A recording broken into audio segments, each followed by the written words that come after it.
இசைஞானி இளையராஜா இசையில் யோகி பாபு மற்றும் பூமிகா நடிப்பில் உருவாக்கியுள்ள த்ரில்லர் திரைப்படம் ஸ்கூல் மே 23 முதல் திரையரங்குகளில். தமிழகம் எங்கும் கிளைகள் கொண்ட Annamal institute of hotel management and hospital management படிப்பில் சேர்வதற்கான அட்மிஷன் நடைபெறுகிறது. ஊடக வரலாற்றில் முதன்முறையாக ஐபிசி பக்தி விருதுகள் 2024 பிரம்மாண்ட பக்தி திருவிழா. அனுமதி இலவசம். அவரு ஒன்னும் கேட்டது ஒன்னும் தப்பு இல்லையே. அப்படி எல்லாம் வேற கேட்டாங்களா? அவன் ஃப்ரண்ட்ல இருந்தவர் அதுதான் நீங்க தான் தப்பா எடுத்துக்கிட்டீங்க. அவர் என்ன நீங்க வந்து அதனாலதான் தப்பு இல்லையா, okay then it's well and good. நான் ரீசெண்டாக தான் ஸ்லீவ்லெஸ் போட ஆரம்பிச்சேன். எனக்கு ஒரு காதலன் இருந்தாரு. அப்போ நான் ஃபர்ஸ்ட் டைம் வந்து ஒரு ஸ்லீவ்லெஸ் வாங்கிட்டு நான் சொல்றேன் இது மாதிரி இருந்தாரு. அம்மா போட அலோவ் பண்ணது கிடையாது. எனக்கு இப்போ ஆசையா இருக்கு, உங்களோட தானே வரேன், ஸ்லீவ்லெஸ் போட்டுனா பிரேக்கப் பண்ணிடுவேன்னு சொன்னாரு. நம்மளே ஏன் கேட்குறாங்க, நம்ம என்ன ஆன்சர்? எனக்கு 5 செகண்டுக்கு அப்புறம் எனக்கு லைட்டாக கோவம் வருது. ஒரு 2 லைட்டாக அப்படி லைட்டாக தண்ணி வந்துச்சு கண்ணில். என்ன அப்படி பண்ணுறீங்களோ தொடர்ந்து எனக்கே அப்படின்னு நான் பட்டு போயிட்டேன். அவங்கள தானே கேள்வி கேட்கணும், நம்மளே இவங்க கேள்வி கேட்குறாங்க, நம்ம ஏன் பதில் சொல்லணும்? ஐம் சாரின்னு சொன்னேன். அதே ஐஸ்வர்யா ஒரு 10 நாளைக்கு அப்புறம் வந்துட்டு பதில் சொல்றாங்க. அதுக்கு ஏன் அந்த ஸ்டேஜை யூஸ் பண்ணிக்கிட்டீங்க அப்படின்ற மாதிரியான கேள்விகளும் எழுதில்ல, ஏன் பதில் சொன்னீங்க? எனக்கு எல்லாரும் பயங்கர நிறைய கமெண்ட்ஸ், நீங்க ஏன் வாய் திறந்து கேட்கல, ஏன் நீங்க பதில் சொல்லலன்னு. எனக்கு அப்பதான் அம்மா மாறிட்டாங்களா, இல்லை அம்மா கிட்ட சில விஷயங்கள் புரிய வச்சிங்களா, இல்லை அம்மா இப்போ எப்படி இருக்காங்க இந்த மாதிரியான விஷயங்கள்லாம் பார்த்ததுக்கு அப்புறம்? 1 இயர் முன்னாடி கூட உட்காந்துருக்கும் போது நான் ஸ்லீவ்லெஸ் போட்டு இப்படி புடவை போத்திட்டு தான் உட்காந்துருந்தேன். இது தப்பு கிடையாது, ஒன்னும் அவளுக்கு பிடிச்சதை போடுறா, அதுல என்ன இருக்குன்ற பார்வைலாம் இல்லை. வணக்கம் ஐஸ்வர்யா ரகுபதி அவர்களே. வணக்கம். எப்படி இருக்கீங்க? சூப்பரா இருக்கேன், நீங்க எப்படி இருக்கீங்க?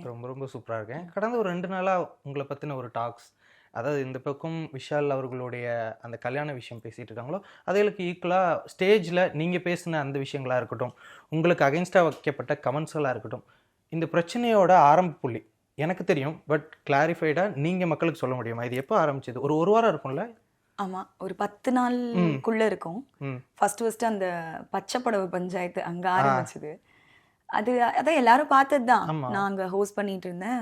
சம்மந்தமே இல்லாமல் ஒரு கொஸ்டின் ரைஸ் பண்ணாங்க, நீங்கள் அணிஞ்சிட்டு வந்திருக்கிறது சம்மருக்கான ட்ரெஸ்ஸா அப்படின்னு சொல்லி.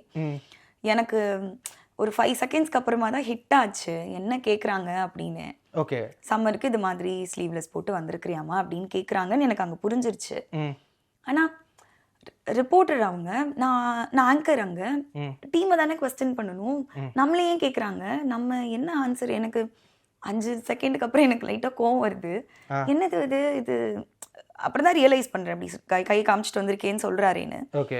ஆனால் எனக்கு மண்டைக்குள்ளே வந்து இதுக்கு முன்னாடி நடந்த இன்சிடென்ட்ஸ் எல்லாம் ஃப்ளாஷ்கட்டில் ஓட ஆரம்பிச்சிருச்சு. இதே மாதிரி தேவையில்லாமல் நம்மளுக்கு அந்த மாலை போட்ட விஷயமா இருக்கட்டும், ஏதாவது ஒன்று நடந்துகிட்டே இருக்கு இந்த மேடையில், இப்போ நான் கோவப்படணுமா இல்லை அமைதியாக பேசணுமா, அதுதான் இருந்தது. யோசிச்சுட்டே இருக்கேன். எஸ்ஆர் நோ சொல்லு அப்படின்னும் போது நான் பதிலே சொல்ல வேண்டாமே, உங்களுக்கு நீங்கள் எனக்கு கேள்வியை கேட்க வேண்டாமே, நான் என்ன பதில் சொல்கிறது, எனக்கு பதில் சொல்ல தெரியலாம், சாரி அப்படின்னு அது முடிஞ்சிருச்சு. அப்புறம் அகேன் நான் நினைக்கல இப்படி ஆகும்னு. வெளில வந்து ஏன் இப்படி பண்ணுறாங்க, நான் ஒன்றுமே பண்ணலையே, ஏன் இந்த கொஸ்டின் வரணும் அப்படின்னு தேடிட்டு இருந்தேன். அவங்களோட ஃப்ரெண்ட்ஸு சுற்றி எல்லாரும் இருந்தாங்க, கிளம்பிட்டாங்க, அவங்க இல்லை அப்படின்னாங்க. ஒரு 2 லைட்டாக தண்ணி வந்துச்சு கண்ணில். என்ன அப்படி பண்ணுறீங்களோ தொடர்ந்து எனக்கே அப்படின்னு நான் பட்டு போயிட்டேன். அங்கே எல்லாருக்கிட்டையும் நல்லா தான் பேசுவேன். உள்ளே போனதும் அங்கே இருக்கிற அக்கா, ரிப்போர்ட்டர் அக்கா, நான் எல்லாரும் மீடியாவில் எல்லாருக்குமே நான் 2-3 வருஷமாக அங்கே போகிறதுனால எல்லாரும் நல்லா தான் பேசுவாங்க. நான் உள்ளே போய் எழுதுவேன், அவங்களாம் பார்த்து ஒரு ஸ்மைல், அவ்வளோதான் இருக்கும் கான்வர்சேஷன். எதனால் இப்படி பண்ணாங்க அப்படின்னு திடீர்னு எனக்கு புரியவே இல்லை. அப்புறம் எல்லாரும் மக்கள் எல்லாம் கொஸ்டின்ஸ் பண்ணும்போது தான் எனக்கு வந்து ரியலைஸே ஆகுது, ஆமாம் எதனால் இப்படி பண்ணாங்க, ஏன் இப்படி பண்ணணும் அப்படின்னு. எனக்கு அந்த மொமெண்ட் எனக்கு அடுத்த வேலை இருந்துச்சு, நான் அப்படியே கிளம்பி போயிட்டேன். அப்புறம் ஃபுல்லாக மறுபடி வீடியோ ஃபுல்லாக வைரல் ஆனதும் எல்லாரோட கமெண்ட்ஸையும் பார்க்கும்போது தான் எனக்கு சில லேயர்ஸ் எல்லாம் ஓப்பனே ஆகுது. ஆமாம், என்ன நம்மளை மட்டும் என்ன வேற யாரையும் இப்படி கேட்டது இல்லையே, அப்புறம் நம்மளை ஏன் கேட்குறாங்க அப்படின்னு ஒரு பெர்ஸ்பெக்டிவாக யோசிக்க ஆரம்பித்தேன். இன்னொன்று, கோவம்லாம் வரமாட்டேங்குது, பாவமாக இருக்கு அவங்களெல்லாம் பார்க்கும்போது. சென்ஸ் என்ன மாதிரியான தாட்ஸோடு வளர்கிறாங்க, என்ன எப்படி லைஃப்பை ஹாப்பியாக அவங்க. நான்லாம் பயங்கர ஜாலியான ஆள், பயங்கர ஜாலி, இன்னைக்கு என்ன நம்ம இன்னைக்கு போகிறோமா வேலை செய்கிறோமா, ஒரு மாதிரி பயங்கர பாசிட்டிவான ஆள். ஆனால் ஸ்டேஜுன்னு வரும்போது எனக்கு ஒன்று அது ஒரு இப்படி தானே இருக்கணும் அப்படின்னு இருக்கும். தெரில எனக்கு இவங்க எனக்கு கஷ்டமா தான் இருக்கு, எனக்கு கோவம் வரல, ஐயோ பாவம் ச்சே, இவ்வளவுதான் புரிஞ்சுக்கிறாங்கல்ல இந்த உலகத்தை, அப்போ என்ன அப்படின்ற மாதிரி தான் யோசிக்கிறீங்க. எனக்கு அப்படிதான் இருக்கு, எனக்கு என்ன பண்ண முடியும்? ஓகே, அவங்கள தானே கேள்வி கேட்கணும், நம்மளே இவங்க கேள்வி கேட்குறாங்க, நம்ம ஏன் பதில் சொல்லணும்? ஐம் சாரின்னு சொன்னேன். அதே ஐஸ்வர்யா ஒரு 10 நாளைக்கு அப்புறம் வந்துட்டு பதில் சொல்றாங்க, அதுக்கே அந்த ஸ்டேஜை யூஸ் பண்ணிக்கிட்டீங்க அப்படின்ற மாதிரியான கேள்விகளும் எழுதில்ல, ஏன் பதில் சொன்னீங்க? எனக்கு எல்லாரும் பயங்கர நிறைய கமெண்ட்ஸ், நீங்க ஏன் வாய் திறந்து கேட்கல, ஏன் நீங்க பதில் சொல்லலைன்னு. எனக்கு அப்பதான் ஆமா, நான் இதுக்கு பதில் சொல்லியிருந்தாலும் தப்பு இல்லைல்ல, நான் உங்களை எதிர்த்து பேசி இருக்கலாமே, ஆனா அது எனக்கான மேடை இல்லைல்ல, அந்த ஆங்கரா தானே நான் நிக்கிறேன், இது இன்னொருத்தவங்களோட ஈவெண்ட், அது அவரு எனக்கு அதை வளர்க்க வேணான்னு இருந்துச்சு, அது என்ன பண்ண போகுது, அதை வளர்த்து என்ன பண்ண போறோம் அப்படின்னு இருந்துச்சு. ஆனா எல்லா கமெண்ட்ஸையும் பார்த்ததுக்கு அப்புறம் ஒன்னு ஒருத்தர் பேசியிருந்தாங்க, மற்ற ஆங்கர்ஸ் இப்படி கேட்கறது இல்லைல்ல, மற்ற நடிகைகள் இப்படி கேட்கறது இல்லைல்ல. அப்போ எனக்கு என்ன புரிஞ்சிச்சுன்னா, அப்போ என்னை எப்படி பார்க்குறாங்க அங்கே இருக்கிறவங்க, இவ்வளோ நாள் மற்றவங்க என்னை எப்படி பார்க்குறாங்கன்ற லேயர்லாம் எனக்கு பார்க்கவே தெரியாது. நான் எனக்கு ஒரு வேலை வந்திருக்கு, நான் என் வேலை செய்கிறேன், நான் ஜாலியாக இருக்கேன், நான் ரொம்ப சந்தோஷமாக இருக்கேன், அவ்வளோதான் எனக்கு தெரியும். எனக்கு அந்த கமெண்ட்ஸ் எல்லாம் பார்த்ததுக்கு அப்புறமா தான் அவங்கள பொறுத்த வரைக்கும் இந்த பொண்ணை நிறைய கமெண்ட்ஸ் தான் எனக்கு ஓப்பனிங்காகவே இருந்துச்சு. இந்த பொண்ணை கேள்வி கேட்டால் யாரும் நம்மள திரும்ப கேட்க மாட்டாங்க. மற்ற பெரிய இப்போ நான் பண்ணது ஒரு சின்ன படம், ஸோ அதுலேருந்து பெரிய பிரபலங்கள் யாரும் அவங்கள கேள்வி கேட்க மாட்டாங்க, இல்லை அங்கே இருக்கிற பிஆர்ஓவோ இல்லை யாரும் அவங்கள கொஸ்டின் ரைஸ் பண்ணுற பொசிஷனில் அங்கே இல்லை, யாரும் நான் தான் அங்கே பெரிய ஆள் அப்படின்னு அவங்களுக்கு அன்னைக்கு அங்கே ஒரு பிம்பம் இருந்துச்சுன்னு நான் நினச்சிக்கிறேன். மற்றவங்களை கேட்ட பிரச்சனை ஆயிடலாம் அப்படின்னு ஒரு பயம் இருந்திருக்கலாம். இந்த பொண்ணு தானே, யார் என்ன பேசிட போறா, இங்கே நான் என்னோட இருப்பை பதிவு பண்ணிக்கிறேன் அப்படின்னு நினைச்சாரோன்னு எனக்கு தோணுச்சு. எனக்கு அந்த மாலை போட்டது இது எனக்கே ஏன் கண்டினியூஸாக நடந்துட்டு இருக்கணும் அப்படின்னு இல்லை, இதுக்கு நம்ம பதில் சொல்லி தான் ஆகணும். இதுக்கப்புறம் ஒன்னொன்னா வந்துட்டே இருந்தா இதுவே மென்டலி என்ன டிஸ்டர்ப் பண்ணிட்டு, எனக்கு இந்த மாதிரி இன்சிடென்ட்ஸ் மட்டும்தான் என் வாழ்க்கையில் நடக்கிற பிரச்சனைகளை, மற்றபடி I'm so good and so happy. So இதை அட்ரஸ் பண்ணியே ஆகணும். இல்லைங்க, நீங்கள் ஏன் ஸ்டாப் பண்ணுங்க, என்னை மட்டும் ஏன் இப்படி பண்ணுறீங்க, உங்களுக்கு என்ன புரிதல் இருக்கு? அப்போ எல்லாரும் கேட்குறாங்களே, தெரியாமையா பண்ணுறாங்கன்னு நினைக்கிறீங்க, அவங்களுக்கு தெரியும் அவளுக்கு பண்ணுற தப்பு, இப்படி பண்ணக்கூடாதுன்னு தெரியல, ஒருத்தர் சொல்லியா தெரியணும், எவ்வளோ வயசானவங்க, அவங்கக்கிட்ட எப்படி ஏன் பண்ணுறீங்க, எதுக்கு பண்ணுறீங்க, புரியாதான்னு எப்படி கேட்க முடியும்? எனக்கு ஓகே, இவங்க இப்படி பார்க்குறாங்க இந்த விஷயத்த, அதனால அப்படி கேட்குறாங்க, இவங்க அந்த விஷயத்த அப்படி பார்க்குறாங்க, அப்படி ஆயிடுச்சு எனக்கு இப்போலாம். அதனால தான் மக்கள் எல்லாரும் இல்லை, நீங்கள் ஏன் பதில் சொல்லன்னு அப்புறம் தான் ஓகே, இப்போ ஒரு பதில் சொல்லலைன்னா அடுத்தடுத்த மேடைகள் ஏதாவது ஒன்று நடந்துகிட்டே இருக்குமோ, அப்போ இந்த வாட்டி பதில் சொல்லிடணும் போல அப்படின்னு சொன்னது. இப்போ பதில் சொன்னீங்க, அதற்குமே நிறைய பேர் என்னென்ன சொன்னாங்க? ஆக்சுவலாக நிறைய பேர் கத்திட்டு இருந்தாங்க, உங்களுக்கு ஏதாவது எதிர்ப்பு அந்த இடத்துல வந்துச்சா? ஏன் இந்த இடத்த யூஸ் பண்ணி பதில் சொல்லிட்டு இருக்கீங்க? ஏன் இந்த இடத்த யூஸ் பண்றீங்கன்னு யாரும் கேட்கல. ஏன்னா அவர் கேள்வி கேட்கும் போது யாரும் இந்த இடத்துல ஏன் அந்த பொண்ணை கேள்வி கேட்கறீங்கன்னு கேட்கல, அதை கேட்க முடியாதுல்ல அவங்களால. அவங்க கேட்டது என்ன, எனக்கு 4-5 பேர் அங்கங்க இருந்து எந்திரிச்சு வந்தாங்க. அவரு ஒன்னும் கேட்டது ஒன்னும் தப்பு இல்லையே, அவன் ஃப்ரண்ட்ல இருந்தவர், அதுதான் நீங்க தான் தப்பா எடுத்துக்கிட்டீங்க. அவரை என்ன நீங்க சம்மருக்கு தண்ணி குடிக்க சொல்லி நீங்க என்ன சொன்னீங்க, அதுக்கு நீங்க சம்மருக்கு காட்டன் சாரியான்னு கேட்டார், இதுல அதனாலதான் தப்பு இல்லையா, okay then it's well and good அப்படின்னு இவருக்கு பாருங்க புரியல, தப்புன்னே புரியல, இவங்க கிட்ட நம்ம என்ன பேச முடியும்? ஓகே, இந்த விஷயங்களை பார்த்துட்டு இருந்தாரு அதே யோகிடா பிரஸ் மீட்ல விஷால் அவர்களுடைய ரிப்ளை என்னவா இருந்தது, தென் பர்சனலா ஏதாவது சொன்னார் அவங்கள்ட்ட? இல்ல மேம் தனுஷிகா மேம் முடிஞ்சு போகும்போது எனக்கு ஃபர்ஸ்ட் என்ன நடந்துச்சுன்னு தெரியாதுடா, ஆனா நீங்க நல்லா பேசுனீங்க, ஒன்றும் இல்லை பாத்துக்கலாம், டோன்ட் வரி அப்படின்ற மாதிரி முடிச்சுட்டு சொல்லிட்டு போனாங்க. விஷால் சார் அந்த ஸ்டேஜ்ல சொன்னதுதான், அதுக்கப்புறம் பர்சனலா எதுவும் பேசல. இல்ல இதுக்கப்புறம் அந்த பாண்ட் இப்ப நிறைய விஷயங்கள் அவங்களுமே போய் சஜஸ்ட்லாம் பண்ணுவாங்க. இப்போ உங்களுக்கு அகைன்ஸ்டா இப்ப நிறைய பேர் எனக்கு கேள்வி கேட்டு தான் நான் பார்த்தேன், உங்களுக்கு ஒரு சப்போர்ட்டிவா நின்று யாரையும் பார்க்கல, பட டீம்ல இருந்து பார்த்தேன், தென் பேரரசு சார் சமாதானப்படுத்திட்டு இருந்தார். ஒரு ரிப்போர்ட்டர்ஸ் சைட்ல இருந்து உங்களுக்கு எந்த ஒரு சப்போர்ட்டிவ் இருந்து நான் பார்க்கவே இல்லையே. ஸோ அதை நீங்க எப்படி பாக்குறீங்க, எப்படி சமாளிக்க போறீங்க இனிமே அப்படின்றது தான். இல்ல இப்ப அவங்க சப்போர்ட், இப்போ இதுக்கு முன்னாடியும் அவங்க சப்போர்ட்டால நாங்க போய் நிக்கலையே, ஓகே அவங்க வேலை வாங்கி கொடுக்கலையே அந்த இடத்துக்கு. எனக்கு தெரியல அவங்க சப்போர்ட் எந்த வகையில. இப்போ ஒரு படம் நடிச்சு எழுதுறவங்கன்னா அவங்களோட சப்போர்ட் வேணும், இந்த சென்ஸ் அவங்க தான் ஒரு படத்தை பார்த்துட்டு பண்றாங்க. இப்போ அது எல்லாமே கூட மாறிடுச்சே, இப்போ சோஷியல் மீடியா ரொம்ப பிரபலம் ஆயிடுச்சு. அதுக்கப்புறம் ஒரு சிலர் தான் அப்படி இருக்காங்க. இப்போ நான் 50 படம் ஹோஸ்ட் பண்ண பார்த்தேன், எப்படியோ 45க்கு மேல ஹோஸ்ட் பண்ணிட்டேன். ஒரு 4 நாள் இப்படி பிரச்சனை வந்திருக்கா, இப்ப 4 பேர் அங்க பிரச்சனையா இருக்காங்க, மத்தவங்க கிட்ட பிரச்சனை வரல. இப்ப அவங்க எல்லாருக்கும் தெரியும்ல என் ஒர்க் என்ன, நாங்க என்ன பண்றேன், எப்படி நடந்துக்கிறேன், எப்படி போறேன்னு அவங்களுக்கு தெரியும்ல. யாரும் நம்மளுக்கு சப்போர்ட் பண்ணணும்னு எனக்கு என்னன்னா அவங்க வேலையை அவங்க பார்த்தாலே யாரும் யாருக்கும் சப்போர்ட் பண்ணணுன்ட்டு நில்லல. ஓகே, இது ட்ரெஸ்ஸை பற்றின கமெண்ட்ஸ் அப்படிங்கிறது காலகாலமாக வந்துக்கிட்டே இருந்தாலும் உங்களுக்கு ஒரு ஆச்சரியமா இருக்கா, இல்லை இதுக்கப்புறம் உங்களோட மைண்ட் செட் எப்படி இருக்குன்னு நான் தெரிஞ்சுக்கணும்? அதாவது ஓகே ஸ்லீவ்லெஸ் போட்டு போனப்போ ஒரு வாட்டி ஒரு கான்ட்ரவர்சி ஆச்சு அப்படிங்கும்போது மறுபடியும் ஐஸ்வர்யா ரகுபதி அந்த மாதிரியான காஸ்டியூமோட போவாங்களா? நீங்கள் அவங்களோட அந்த தாட்ஸ் எல்லாம் கன்சர்னாக எடுத்துக்கிறீங்களா? ஸ்லீவ்லெஸ் வந்து இப்படி சபை வரைக்கும் வந்ததுக்கு அப்புறம் என்னால் என் லைஃப்ல நடந்த இன்சிடென்ட்ஸ் வந்து கனெக்ட் பண்ணாமல் இருக்க முடியல ஸ்லீவ்லெஸ் வச்சு. இது எனக்கான ஒரு விஷயமா தான் நான் பார்க்குறேன். என்ன ஓப்பன் பண்ணணும் அப்படின்றதுக்காக தான் லைக் எனக்கு இது பாசிட்டிவாக தான் நான் எடுத்துக்கிறேன் இந்த விஷயத்த. ஏன்னா வந்து என் வீட்டில் நான் காலேஜ் படிக்கிற வரைக்கும் என்ன ஸ்லீவ்லெஸ் போட அலோவ் பண்ணதில்லை. அம்மா தூத்துக்குடியில் இருக்கிற கிராமத்தில் பெருமாள்புரம் அப்படின்ற ஒரு கிராமத்தில் பிறந்தவங்க. அவங்களுக்கு கல்யாணம் முடிஞ்சு தான் சென்னை வராங்க. ஸோ சென்னை வந்தாலும் அவங்களோட பிறந்தவங்க ஒரு 12 பேர். ஸோ அவங்களோட தான் அவங்களோட பாண்ட் இந்த நாள் வரைக்கும் இருந்துட்டுருக்கு. சென்னை வந்தாலும் பக்கத்தில் வீட்டில் ரொம்ப ரொம்ப பழகியோ இல்லை இங்கே இருக்கிற பேசி சிரிக்கிறதோடு சரி, அவங்க லைஃப் ஸ்டைல் எப்படி இருக்குது, சிபிஎஸ்சியில் வளர்கிற பிள்ளையோட லைஃப் ஸ்டைல் எப்படி இருக்குது, இண்டஸ்ட்ரியில் என்ன நடக்குது, சினிமா அப்படின்ற மாதிரி அவங்களுக்கு அதை தெரிஞ்சுக்கணுன்ற ஆசையும் கிடையாது.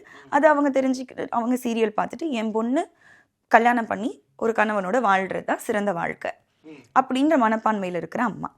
அவங்களுக்கு வந்து ஸ்லீவ்லெஸ் நான் போடுறது காலேஜ் வரைக்கும் நான் ஸ்லீவ்லெஸ் போட்டது கிடையாது, அலோவ் பண்ணது கிடையாது. வீட்டில் இருந்தேன் நான்.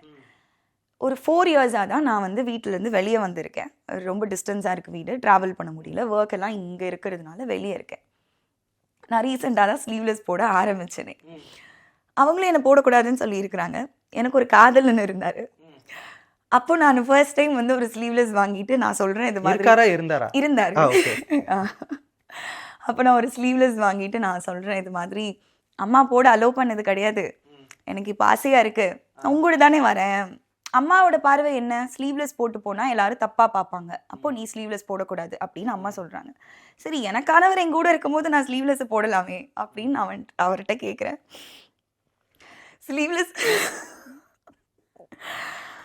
ஸ்லீவ்லெஸ் போட்டுனா பிரேக்கப் பண்ணிடுவேன்னு சொன்னார். நான் வந்து எனக்கு கோவம் வரல, என்ன ஸ்லீவ்லெஸ்க்கு சில்லி பாய் அப்படின்னு எனக்கு அப்போ தோணல. நான் ஸ்லீவ்லெஸ்ஸை போடல, அந்த ட்ரெஸ்ஸை நான் போடல. என்னப்பா இப்படி சொல்கிற அப்படின்னா, எனக்கு என்ன அம்மாவும் போடக்கூடாதுன்னு சொல்கிறாங்க, அப்போ அம்மாவுக்கு ஒரு காரணம் இருக்கிற மாதிரி இவருக்கு ஒரு காரணம் இருக்குது, இதுவும் சரிதானே, அதுவும் ரைட்னு நினச்சிட்டீங்க? சரிதான். அப்போ நான் அந்த ட்ரெஸ் நான் அவரோட காதல் இருந்த வரைக்கும் நான் வந்து ஸ்லீவ்லெஸ் போட்டது கிடையாது. அப்புறம் வேற பல காரணங்களால அந்த காதல் வந்து கல்யாணத்தில் போய் முடியல. ஸோ பிரேக்கப் ஆயிடுச்சு. அதுக்கப்புறமா தான் நான் வந்து எனக்கு ஸ்லீவ்லெஸ் போடாமல் இருந்ததுக்கு பெரிய காரணம் நான் ரொம்ப குண்டாக இருந்த ஒரு ஆள், இதோட ஒரு 15-20 கிலோ ஜாஸ்தியாக இருப்பேன். அப்போ எனக்கு பெரிய கான்ஃபிடென்ஸ் வந்தது கிடையாது ஸ்லீவ்லெஸ் போடணும்னு. ஒன்ஸ் இங்கே வந்து நியூஸ் ரீடர், அப்போது ஸ்லீவ்லெஸ் போடணுன்ற அவசியம் ஏற்படலை. அப்புறம் ஆங்கரிங், அப்போது எனக்கு வீட்டில் இருந்தேன் கம்ஃபர்ட் ஜோனில், எனக்கும் கம்ஃபர்ட்டாக இல்லை, குண்டாக இருப்பேன் அப்படின்னு. இப்போ கொஞ்சம் வெயிட் லாஸ்லாம் பண்ணி சில சாரி பிராண்டுக்கெல்லாம் மாடலாக இருக்கிறதுனால அவங்களே ஸ்லீவ்லெஸ் ப்ரிஃபர் பண்ணுறதுனால தான் அப்படி தான் ஸ்லீவ்லெஸ் என் வாழ்க்கைக்குள்ளே வர ஆரம்பிச்சிது. அந்த பிரசாத் லேப்லேயே வந்து இந்த பிரச்சனை பச்சை புடவை பஞ்சாயத்து நடந்துச்சுல, அதுக்கு முன்னாடி நடந்த 2 ஈவெண்ட்டோட ஃபுட்டேஜ் எடுத்து பார்த்தீங்கன்னா நான் ரொம்ப கான்ஷியஸாக கை வச்ச ப்ளவுஸாக எடுத்து போட்டுட்டு போகிறேன். ஏன்னா வந்து ஒரு சிலர் பார்க்குறது எனக்கே அன்கம்ஃபர்டபுளாக இருக்குது ஒரு சில இடத்துக்கு போகும்போது. அப்போ நம்ம ஸ்லீவ்லெஸ் போட வேண்டாம், எனக்கு யாரோட கம்ஃபர்டபுளாக இருக்கோ அப்போது நம்ம வந்து நம்மளுக்கு பிடிச்ச ட்ரெஸ்ஸை போட்டுக்கலாம், அப்போ நம்ம இந்த மாதிரி இடங்களுக்கு தவிர்த்துடலாம், நிறைய கூட்டம் சேர்கிற இடத்துக்கு நம்ம ஸ்லீவ்லெஸ் போட வேணாம். ஒரு வாட்டி ஒரு ஆடியோ லான்ச்சில் ஒரு பிரச்சனை நடந்தது, ஒருத்தரை போட்டு நான் அடிச்சு கேப்டன் மில்லர் ஆடியோ லான்ச்சில் தப்பாக கை வச்சுட்டாங்கன்னு சொல்லி அது ஒரு இஷ்யூ நடந்தது. அன்னைக்கு நான் ஸ்லீவ்லெஸ் தான் போட்டிருந்தேன். எங்கள் அம்மா என்னை பார்த்து கேட்டாங்க, நீ ஏன் ஸ்லீவ்லெஸ் போட்டு போன அப்படின்ற வார்த்தையை அவங்க என்னை பார்த்து கேட்டாங்க. ஸோ இது வந்து என்னை தொடர்ந்துட்டே இருந்திருக்கு. அந்த 2 ஈவெண்ட்டுக்கும் நான் ரொம்ப கான்ஷியஸாக கை வச்சிருக்க ட்ரெஸ்ஸை போட்டுட்டு போனேன். அந்த பச்சை புடவை அன்னைக்கு வந்து அது நிறைய பிரபலங்கள் கலந்து கொள்ளாத ஒரு நிகழ்ச்சி, ரொம்ப சின்ன ஈவெண்ட் அது. அப்போ ஓகே இங்கே கூட்டம் இன்னைக்கு கம்மியாக இருக்கும், இப்போ போட்டுக்கலாம். அதில் ஒரு ஃபோட்டோ ஷூட் வேறு பண்ணியிருந்தேன் அதுக்கு 2 நாள் முன்னாடி, அதனால ரொம்ப அழகாக இருந்தது அந்த ஃபோட்டோஸு. சரி ஓகே இன்றைக்கி சின்ன ஈவெண்ட் தானே போட்டுட்டு போகலாம் அப்படின்னு நினைக்கும் போது தான் அன்றைக்கி அந்த ஸ்லீவ்லெஸ் பிரச்சனை ஆரம்பிக்குது. அவர் சம்மருக்கான ட்ரெஸ்ஸுன்னு தானே ஆரம்பித்தார், ஸ்லீவ்லெஸ்ன்னு ஓப்பனாக சொல்லல. அதுக்கப்புறமா தான் இந்த கமெண்ட்ஸு அது இதெல்லாம் பார்த்ததுக்கப்புறம் ஓகே எனக்கு அங்கே ஹிட் ஆச்சு, கை காமிச்சிட்டு வந்திருக்கேன் 5 செகண்டுக்கு அப்புறம். இதெல்லாம் யோசிச்சு எனக்கு இப்போ என்ன ஆயிடுச்சுன்னா, நான் தயங்கவே வேண்டாம் போல் இதுக்கப்புறம் ஸ்லீவ்லெஸ் போடுறதுக்கு. இப்போ நான் ஸ்லீவ்லெஸ் போட்டு போனால் மக்களே வந்து நீ போடுமா அவனுக்கு என்னம்மா அப்படின்னு சொல்லிடுவாங்க போல். இப்போ அம்மா நினச்சியும் காதில் நினச்சியும் மற்றவங்க பார்வை நினச்சியும் இவங்க வரைக்கும் எனக்கு இது எனக்கு ஒரு பெரிய ஆறுதல் கொடுத்த மாதிரி இருக்குது. ஓகே, நான் அடுத்தவங்களை பற்றி யோசிக்க வேணாம் போல். எப்போவுமே ஒரு ட்ரெஸ், நாங்கள் பெரும்பாலான பெண்கள் இருக்காங்க ஒரு சென்டர் ஆஃப் அட்ராக்ஷனாக இருக்கணும்னு நினைக்கிறேன். நான் கேர்ள்ஸோட பழகிறேன் இல்லையா, அப்படியும் இருக்காங்க. எனக்கும் முன்னாடி இருந்திருக்கு. காலேஜ் படிக்கும்போது என்ன இது நம்ம அழகாக ட்ரெஸ் பண்ணணும், சூப்பராக ட்ரெஸ் பண்ணிட்டு போகணும், பசங்க என்ன பார்க்கணும், அதெல்லாம் காலேஜ் படிக்கும்போது இருந்தது. அதுக்கப்புறமா எனக்கு என்ன கம்ஃபர்ட், எனக்கு எங்கே என்ன எப்படி கேரி பண்ணணும், நம்ம எந்த இடத்துக்கு போகிறோம் அந்த இடத்துக்கு எந்த ட்ரெஸ் முக்கியம், அப்படி யோசிக்க ஆரம்பிச்சாச்சு. அதனால சென்டர் ஆஃப் அட்ராக்ஷனாக இருக்கணும்னு நினச்சி ட்ரெஸ் பண்ணுற ஆள் கிடையாது. நம்மளுக்கு எந்த இடத்துக்கு போகிறோம், எந்த ஒர்க்குக்கு போகிறோம், அங்கே என்ன கம்ஃபர்ட், அப்படி நிறைய சாரீ அவங்களோட நான் ஒர்க் பண்ணுறதுனால அந்த சாரீஸ்லாம் ஸ்லீவ்லெஸ்ஸாகவே இருக்கிறதுனால அது அப்படியே எனக்கு ஒரு மாதிரி பழகிருச்சு. இப்போ எனக்கு கம்ஃபர்ட்டாக இருக்குது, எனக்கு கேரி பண்ண பிடிச்சிருக்கு. அது மாதிரி ட்ரெஸ்ஸில் கான்ஃபிடென்ட்டாக இருக்குது அப்படி கேரி பண்ணி நடந்து போகும்போது. அதுக்காக மட்டும்தான் ட்ரெஸ் பண்ணுறது. இப்போ ஒரு மாதிரி ஓகே, பிரச்சனை நம்ம இல்லை. ஓகே, பார்க்குற அவங்க தான். Thank God. நீங்கள் நிறைய சொன்னோன்னே இனிமேல் எனக்கு போடுறதுக்கு பயமாக இருக்குது அப்படின்னு சொல்லிடுவீங்களோன்னு நினச்சிட்டேன். பட் நீங்கள் இனிமேல் எனக்கு போடுறதுக்கு தான் கம்ஃபர்டபுள் அப்படின்னு எனக்காகவே நடந்த மாதிரி இருக்கு பாருங்க என்னோட லைஃப். உங்களுக்கு ஒரு கான்ஃபிடென்ட் லெவல் கொடுத்துருக்கு. கண்டிப்பாக இப்போது நிறைய விஷயங்கள் நடக்கும்போது எனக்கு நீங்கள் நிறைய விஷயங்கள் ஒரு லேட் ரியலைசேஷன் பண்ணுறீங்க. அந்த ஒரு விஷயம் இருக்குல்ல, நான் அன்னைக்கே வந்துட்டு அவரை நான் கண்ணத்தை பழுக்க வச்சிருந்தால உங்களுக்கு மாலை போட்ட அந்த நபர் அப்படின்னு நீங்கள் சொன்னீங்க. இந்த விஷயத்துக்கு அப்போது ஒரு கிளாரிஃபிகேஷன் கொடுக்காம ஒரு 10 நாள் கழிச்சு இன்னொரு மேடையில் கொடுக்குறதா இருக்கட்டும். இனிமே நாம் உடனுக்குடனே ஒரு விஷயத்தை ரியலைஸ் பண்ணி அந்த இடத்துல பதில் கொடுத்துடணுன்ற அந்த ஒரு ரியலைசேஷன் உங்களுக்கு வந்துருச்சா? இதுக்கப்புறம் எதுவும் நடக்காது போலன்ற ஒரு சந்தோஷம் வந்துச்சு. சரி, நம்ம தான் சொல்லிட்டோமே, இனிமே கொஞ்சம் வம்பு பண்ணாதீங்கன்னு சொல்லிட்டோமே, இதுக்கப்புறம் எதுவும் நடக்காது போல அப்படின்ற ஒரு நிம்மதி வந்துச்சு. இப்போ லேட் ரியலைசேஷன்னா, நான் ஒரு 4 வருஷத்துக்கு முன்னாடி ஒரு வண்டி ஓட்டிட்டு போகும்போது ஒரு பிரச்சனை நடந்தது. நான் உடனே தான் ரியாக்ட் பண்ணேன் அந்த பர்சன் கிட்ட. அப்படி இமீடியட்டாக நாங்கள் போலீஸ் ஸ்டேஷன் போனோம். நான் தான் ஸ்டேஷன் போய் அந்த வண்டி நம்பர்லாம் பார்த்து கம்ப்ளைண்ட் கொடுத்து அடுத்த நாள் அந்த பர்சனை வர வச்சு போலீஸ் ஸ்டேஷனில் அதை சால்வ் பண்ணி அனுப்பிச்சாங்க. அங்கே நான் இமீடியட்டாக தான் ரியாக்ட் பண்ணேன். எந்த இடத்துல இருக்கோன்னு ஒன்று இருக்குல்ல, நான் ரொம்ப தைரியமான ஆளாக இருந்தாலும் அங்கே ஒரு மேடையில் அவர் நின்றுட்டு இருக்கும்போது திடீர்னு கையை ஓங்குறது வந்து எனக்கு பழக்கப்பட்ட விஷயமா இருந்தாலும் அந்த மேடைக்குன்னு ஒரு நாகரிகம்னு ஒன்று இருக்குல்ல, அதை நான் ரொம்ப கான்ஷியஸாக ஃபாலோ பண்ணுற ஆள். அதனால அங்கே என்னால் ரியாக்ட் பண்ண முடியல. அப்புறமா எனக்கு அந்த மொமெண்ட் ரியலைஸ் பண்ணுறதுக்கே நம்ம இப்படி நினைக்கிற மாதிரி இருக்காது. ஒரு 300 பேர் உட்காந்துருப்பாங்க, பரபரப்பாக வேற ஒன்று நடந்துட்டுருக்கோம். அங்கே நம்ம ஒன்று எழுதிட்டு போய் படிச்சுட்டு இருக்கோம், அடுத்தவங்களை இன்ட்ரோ கொடுக்கணும், நம்ம அந்த வேலையை தான் ஓட்டிகிட்டு இருப்போம். டக்குன்னு ஒன்று நடந்ததும் எல்லாத்துக்கும் தயாராக இருக்கணுன்றதே இவ்வளோ நாள் தெரியல. இப்போ கொஞ்சம் ஓகே, இதுக்கப்புறம் தேவையில்லாமல் ஒரு கேள்வி ஒன்று வருதுன்னா அந்த மொமெண்ட் பேசலாம் அப்படின்ற தைரியம் இப்போ தான் வந்திருக்கு. அந்த தைரியம் வந்ததில்லை இவ்வளோ நாள். ஓகே, இது இப்போ நான் கேட்க போகிற கேள்வி என்னுடைய கேள்வியை தாண்டி மக்கள் பார்வைக்கு நீங்கள் கொடுக்க வேண்டிய ஒரு பதிலாக கூட இருக்கலாம். என்ன அப்படின்னா, மேடையில் எந்த ஒரு விஷயம் நடந்தாலும் மக்கள் வந்து 2 விதமாக பார்ப்பாங்க. இது உண்மையாக நடக்குது, இல்லைன்னா இது ஏதோ ஒரு பப்ளிசிட்டிக்காக பண்ணுறாங்க, இவங்க பப்ளிசிட்டிக்காக இதை பேசுகிறாங்களோ அப்படின்ற அந்த ஒரு விஷயம். நீங்கள் பண்ண இந்த ஒரு விஷயத்துக்குமே அந்த மாதிரியான கமெண்ட்ஸுமே நிறைய வந்திருக்கலாம். நீங்கள் அதை பார்த்துருக்கீங்களா? நீங்கள் அதுக்கு ஏதாவது பதில் சொல்ல விரும்புகிறீங்களா? எனக்கு இப்போ நான் சொன்னல அங்கே ஒரு 45-50 படம் ஹோஸ்ட் பண்ணியிருக்கேன்னு. இந்த ப்ராசஸ் வந்து பிஆர்ஓ நம்மளுக்கு இன்ஸ்ட்ரக்ஷன்ஸ் கொடுப்பாங்க, அப்புறம் ப்ரொடியூசர் டிரெக்டர்ஸ் வந்து இன்ஸ்ட்ரக்ஷன்ஸ் கொடுப்பாங்க, இவங்க வராங்க, இந்த டீட்டெயில்ஸ் கொடுப்பாங்க. அதை தாண்டி இது வரைக்குமே ஏன் காதுபட யாரும் இன்னைக்கு ஒரு கண்டென்ட்டை கிரியேட் பண்ண போகிறோம், இப்படி சொன்னால் இப்படி நடக்கும் அப்படின்னு யாரும் ஏன் காதுபட பேசினதில்லை. அது அவங்க அதனால அதுக்கு தயாராக இப்போ கூப்பிட்டு வர கெஸ்ட்டை பொறுத்து அவங்கவுங்க பெர்ஸ்பெக்டிவை சொல்கிறதுக்கு கூட்டிகிட்டு வராங்கன்னா அது அவங்க வருவாங்க.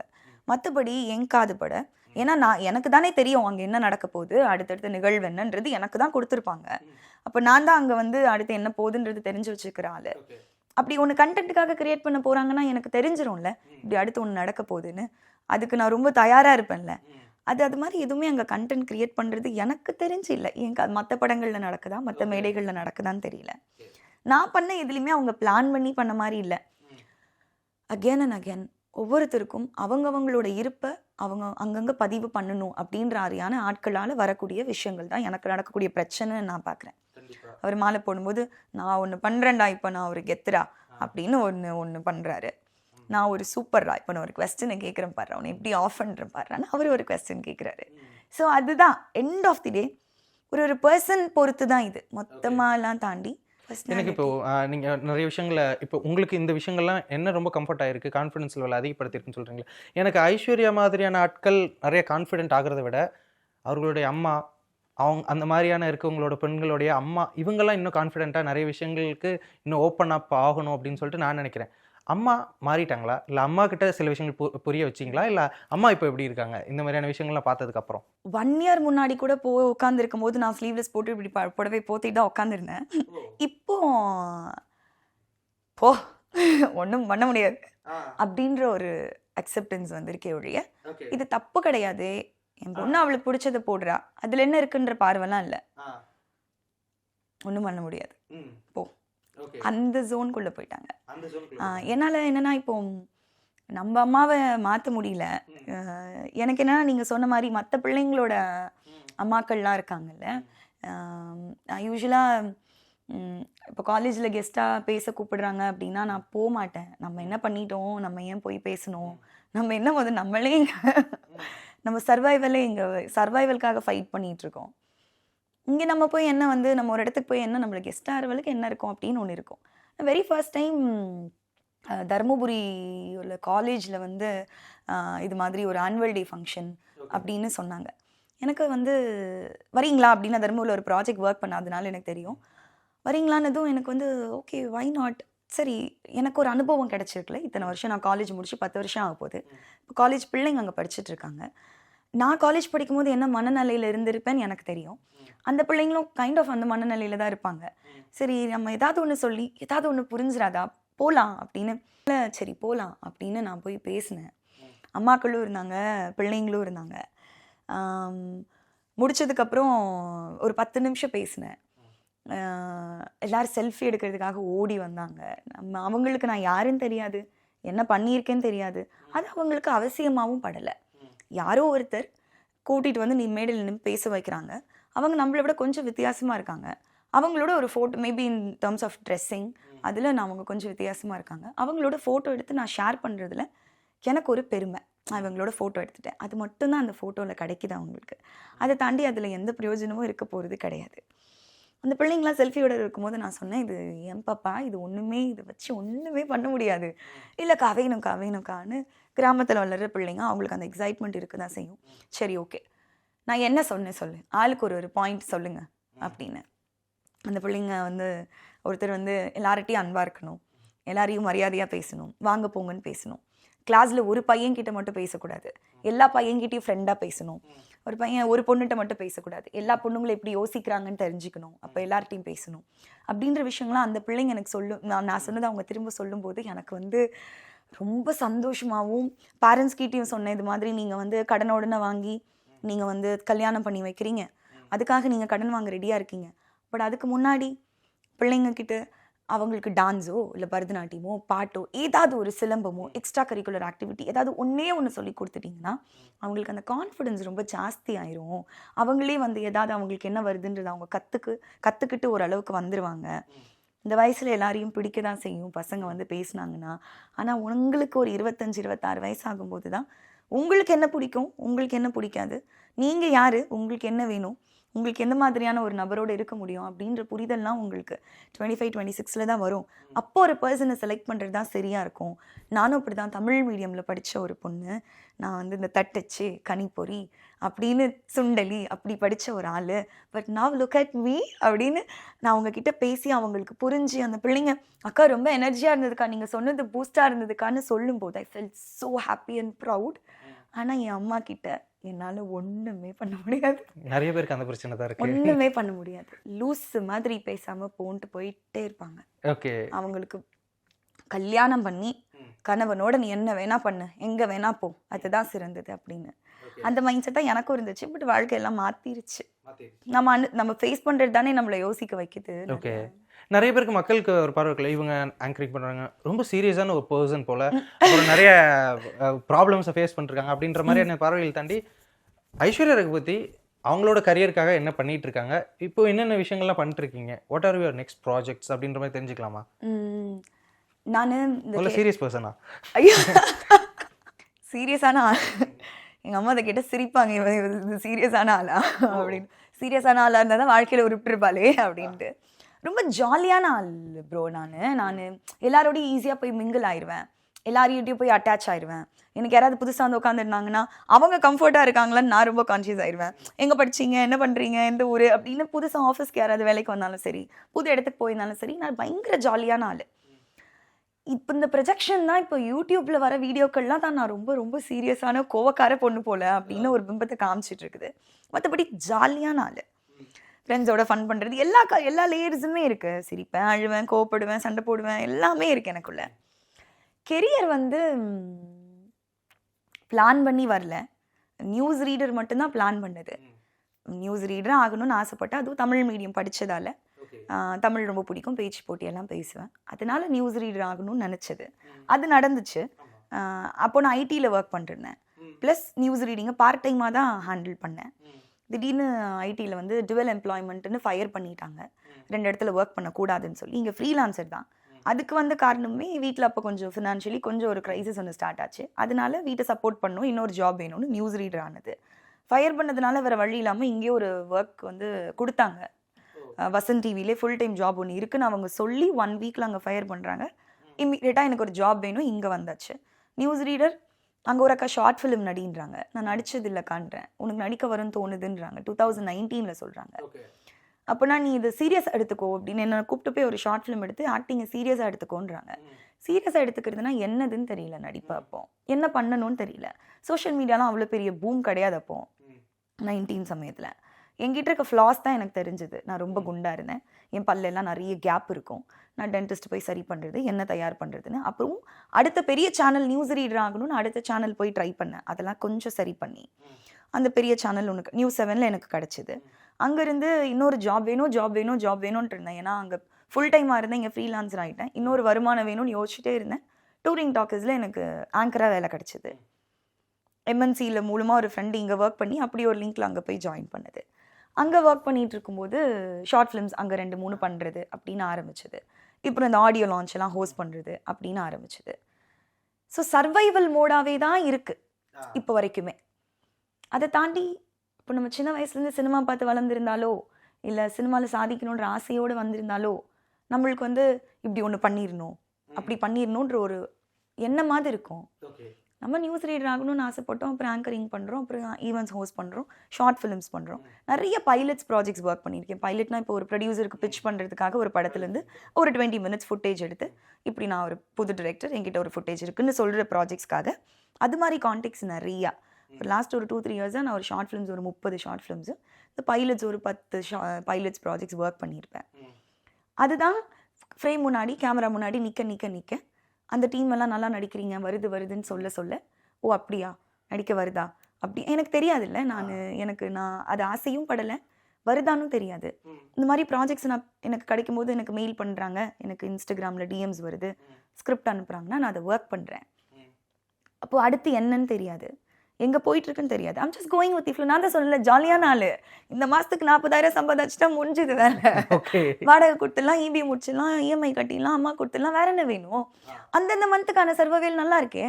அது போக ட்ரெஸ் வாங்கிக்கிறேன், கொலாபரேஷனில் சாரீ வருது, ஓகே அவங்களுக்கு எனக்கு பே பண்ணுறாங்க, சாரீ மட்டும் தான் ப்ரமோஷன் பண்ண பிடிச்சிருக்கு.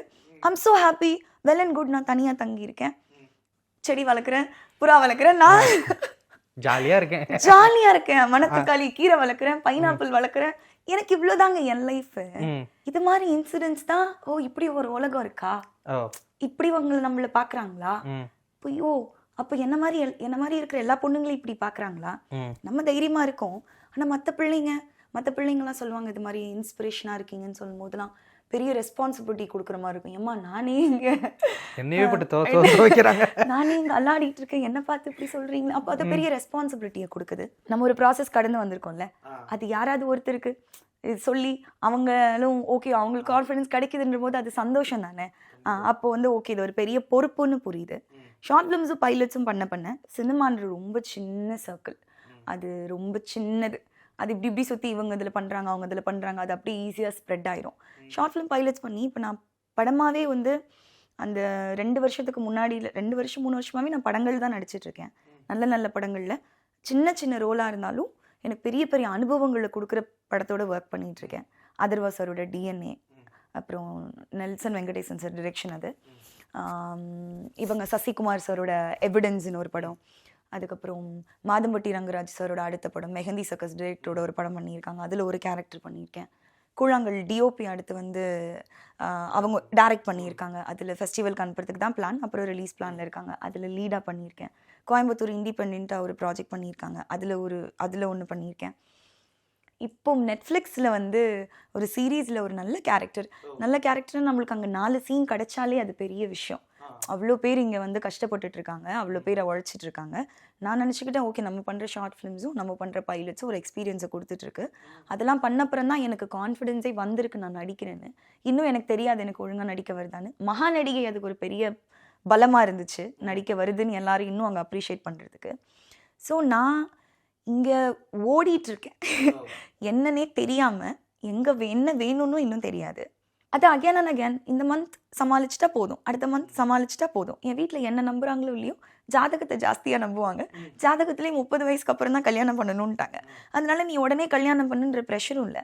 தங்கச்சிக்கு கல்யாணம் ஆயிடுச்சு, அக்காவுக்கு கல்யாணம் ஆயிடுச்சு, அம்மா அப்பா அவங்க பிள்ளைங்களை பார்த்துக்கிறதுன்னு ஃபோக்கஸ் எல்லாம் அங்கே இருக்குது. இப்போ நான் நினைக்கிறது தான், நான் என்ன யோசிக்கிறேனோ எனக்கு என்ன வேணுமோ, இன்னும் டைம் இருக்குது 30 அதனால இவ்வளோ தான் என்னோட ப்ராசஸிங் இருக்குது. ஸோ இப்படி இருக்கிற பர்சனை தான் இந்த மாதிரி இன்சிடென்ட்ஸ் நிறைய மனிதர்களை சந்திக்க கிராமங்களில் போய் படங்களில் நடிக்கிறேன்.